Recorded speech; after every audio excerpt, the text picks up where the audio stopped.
Is this series more about Luca or Kawhi? You know what? I'd like Stephen A to start because I want to focus on Luca, Stephen A, and I know you have things to say about Kawhi. Oh, absolutely. This is all about Kawhi Leonard. I don't want to hear anything about Luca. Now, don't get me wrong. I must bring up Luca when I'm talking about Kawhi because I was told, and I think I was told by Max Kellerman and various others about the superstar that Kawhi Leonard was, okay? And we understand that in this series, he's averaging 30, okay? Kawhi Leonard is averaging 30 on 57% shooting. So it's not like he's some scrub or something like that. This brother's a star. But I think I was told he actually could play defense. Well, why is it then that when we talked about him and Paul George, two-way players, and I'm focusing more on Kawhi than Paul George, because my problem with Paul George is that I just think he needs to be more assertive and aggressive and play like the star that he is. But he ain't the number one dude.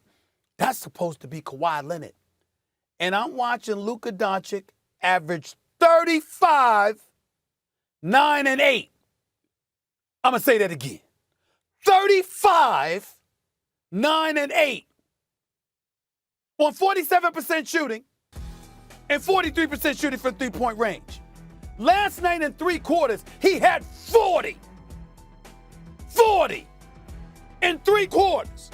Shot 1 of 8 in the fourth quarter, 0 for 3 from three-point range, scored just 2 points in the fourth quarter, but he had 40 in three quarters. Only two members of the Dallas Mavericks scored in double digits.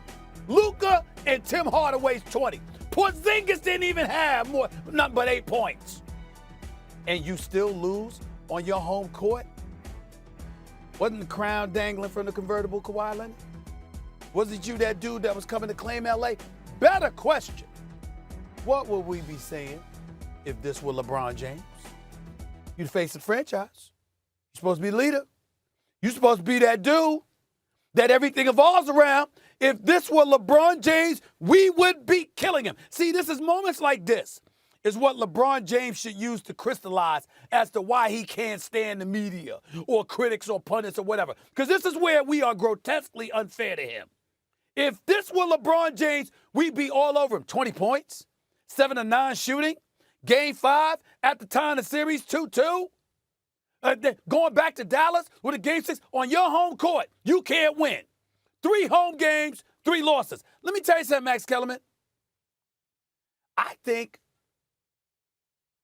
Steve Ballmer got to get the hell out of the Staples Center as quick as he possibly can. No doubt. Get another arena. No Get another doubt. arena. Move to another city if you have to. Let me tell you something. They lose this, man.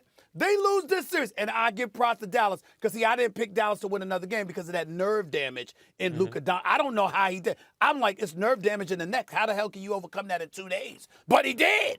He did. And I'm looking at Steve Ballmer, and I'm like, you just keep losing at the Staples Center. Yeah, this is the point, Stephen A. I agree with the Staples Center point. I agree with it. First of all, when you get the Wednesday games and the Lakers get all the good dates, you should get out of there anyway. But why? I agree with you. What's wrong with a Wednesday game?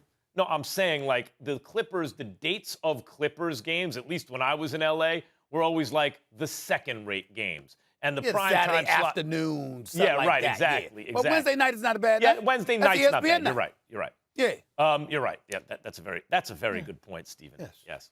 Yes.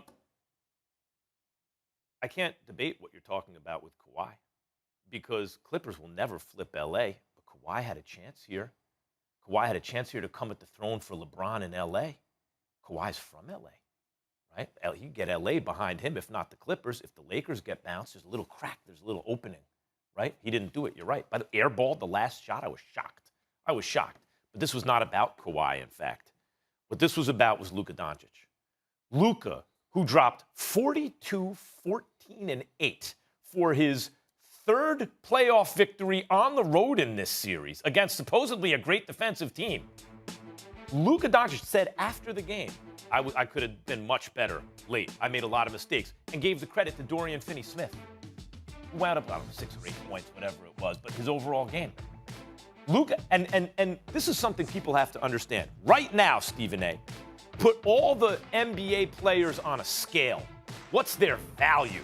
Which means not just who would you build a franchise around, because maybe it's Zion, that's years away still, or some young player. It's not just who's the very best player in the world right now. Do we know that Luca is better than, say, James Harden right now? But he's 10 years younger already.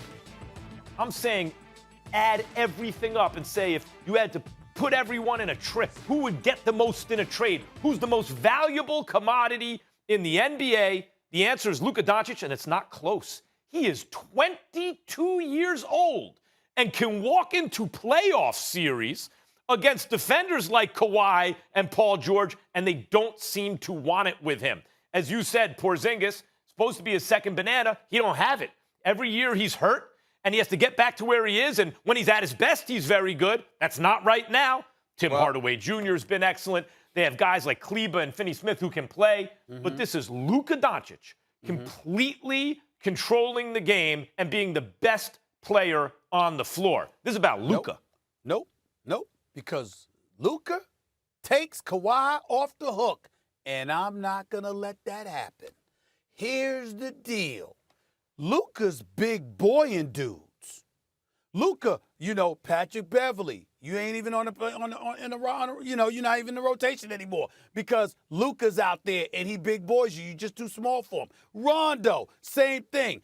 Width-wise, in terms of Paul George, maybe a little bit too small. Rondo wasn't good last night. I was surprised. That's not Kawhi Leonard. Kawhi Leonard, you see those muscles that he's got? You know he's a legit 6'7", right? Just like Luca, right? And last time I checked, Kawhi ain't supposed to be. This is the dude that got MVP because he was guarding LeBron James. Now, LeBron James averaged 28 points in that finals in 2014, but was held to 37% shooting by Kawhi Leonard. And Kawhi Leonard got MVP because of that. Well, now here we are, Luca. And what does Ty Lue say in the post-game conference? We asked Kawhi to do a lot, and he was tired. What? Didn't y'all rest coming into the postseason?